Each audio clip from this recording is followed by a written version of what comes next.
Hey, eighth grade students, Spanish students, welcome back. Great to see everyone. Whether you're going to be back in the building this year or doing VLA classes, it's just great to have the school year back. So, again, welcome to Spanish class. Mr. Mack here. This is for eighth grade Spanish for the school year 2020 2021. So, the confetti toss, welcoming you back. Just want to highlight that and let you know as teachers how happy we are to be working with students again.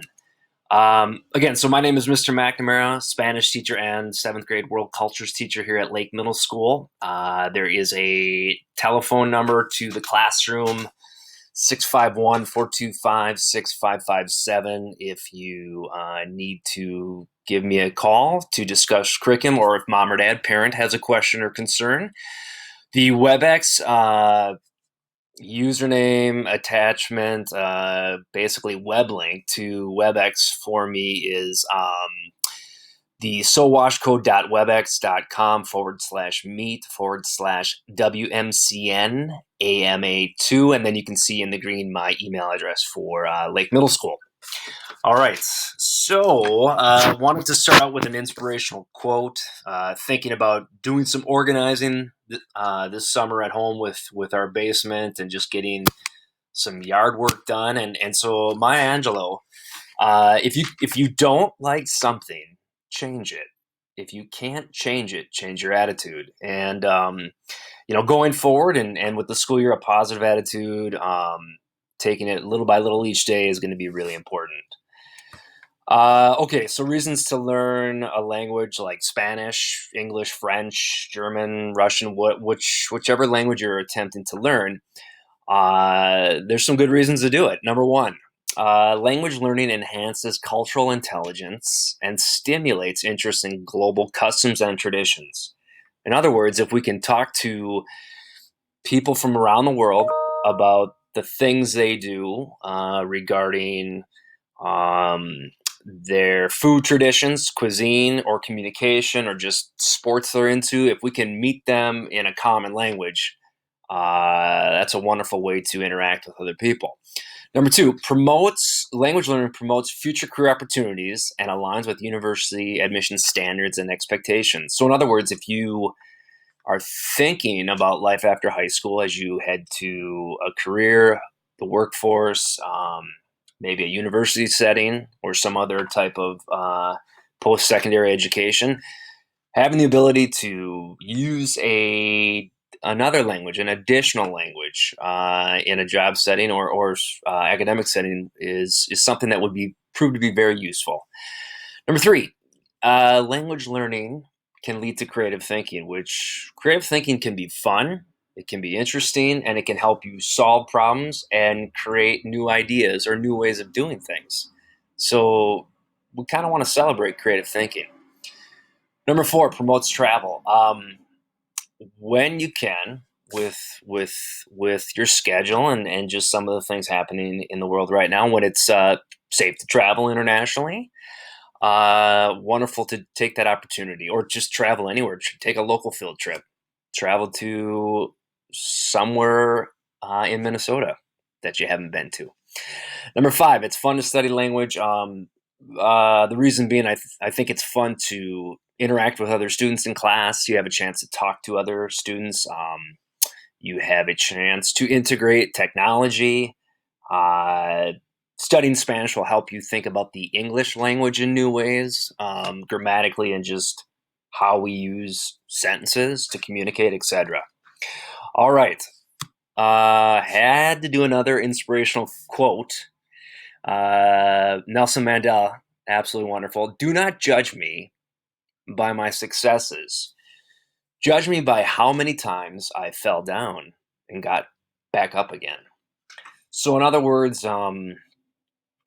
don't judge yourself too harshly as we progress through the information. There's going to be a lot of new content, but you're all smart and capable, and you can do it. But you just really need to be patient with yourselves. And so, I just like that quote. I thought it was a good quotation for where we're at right now. All right, overview of eighth grade Spanish, classzone.com. will be our best friend as far as extra practice goes. There's some vocab and animated grammar, and they do actually have some games on their website. We are going to be using Avancemos Uno. The textbook is essentially purple-orange on the cover. We have some more information coming on websites connected to the book, as well as we will be using a digital online version of the book as well during class. And so we'll have that saved resources, and students can access that information throughout the course of a week, for example. Okay, so when we think about just grammatically, or like what's the essence or the substance of what we're going to be studying, there's a lot of focus on present tense, AR, ER, and IR verbs in this Unit 1 course of study. And then as well as some stem changing regular present tense verbs, which we'll get to later, but looking at the action word of a verb and how we conjugate verbs to have the sentence make sense when we write things, when we read things, and when we talk. This is going to be a big part of our learning, and we want to incorporate some games and some fun with this as well. All right, map of the world and unit concepts and themes. So essentially, what are the actual topics, and what's that going to look like? We're going to be together for trimester 1.1, and then we'll take a short break during trimester 1.2, but then back into Spanish class during tri 2.1. All right, so the essential questions and topics are going to be talking about learning vocab for a town or town commercial shopping situations, the home environment, right? Stuff around the house like furniture and different living spaces in your home environment. Celebrations like holidays, meals and food, things that you and other people like to eat around holidays or just every day for lunch. Family members, discussing some family member characteristics. We'll be looking at fashion and clothing. And then around the was cut off, which is to say around town, regarding parties and fiestas and getting together with friends and family. And then sports and culture. Just celebrating baseball and soccer as those two dominant sports are such a huge part of many Spanish-speaking nations' cultural practices.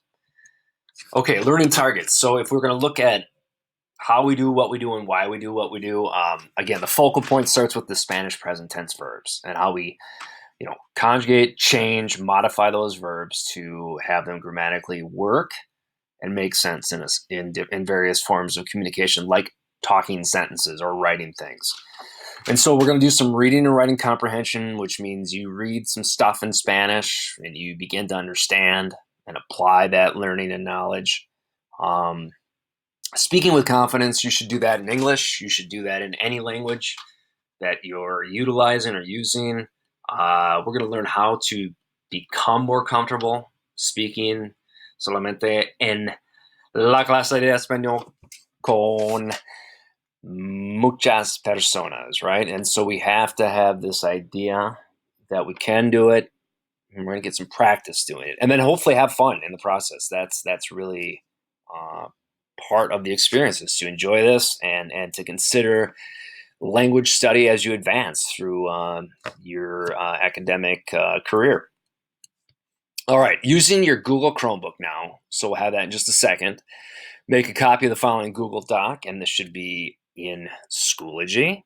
And so it should be a document that is attached to our VLA September 3rd day, or if it's the first day of school, if you're a day A or day B student, will be for September 8th. And essentially, it's asking you to type in your name, the hour of your class. You're going to submit this. And number one, what is one highlight or positive moment from this past summer? You got to think about good thoughts and good moments here. For me personally, if I was going to answer this question, just thinking about the summer, just definitely the family time and barbecuing and just being outside, enjoying the beautiful weather. Number two, why have you decided to take Spanish, and what are you hoping to learn? And so maybe this is something where you were inspired by a parent or a friend or a brother or sister, or this is something you took Spanish last year and you wanted to continue.